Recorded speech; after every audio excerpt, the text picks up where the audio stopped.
The Australian military will use this year's Project Convergence to bolster its relationship with the US as well as exchange information sharing techniques and procedures that officials consider necessary to counter technologically savvy opponents.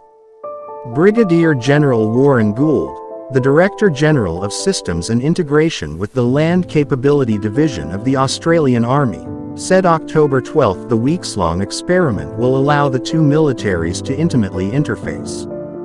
That means understanding what we are doing with different technologies that we're both bringing to the table to share, develop that trust and test policy that we have at the moment, test those delegates who have approvals to connect networks, and to normalize that behavior.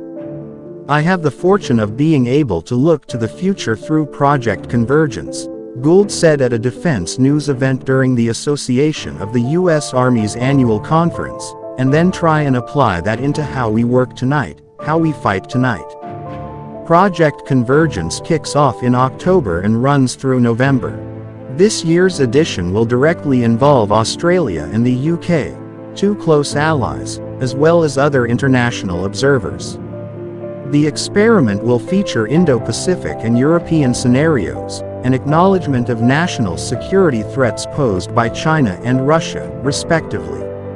Officials at AUSA this week described the tranches as maritime and land-centric. When you look at Australia, our setting is the Pacific, Gould said. We naturally looked at U.S. Indo-Pacific Command as the headquarters that we seek to be interoperable with, to work with. Project Convergence is the Army's contribution to Joint All-Domain Command and Control, or JADC2, the Pentagon's concept of rapid information sharing and tailored responses to aggression. The Air Force similarly has the Advanced Battle Management System. The Navy has its Project Overmatch. Key to JADC2 is the so-called Mission Partner Environment, which allows data from a spectrum of militaries to be collected, secured, distributed and acted upon. Major General Jeth Ray, the director of the U.S. Army's Network Cross-Functional Team, said Wednesday the U.S. wants technologies from Australia and our technologies from the U.S. to share information in that mission partner environment.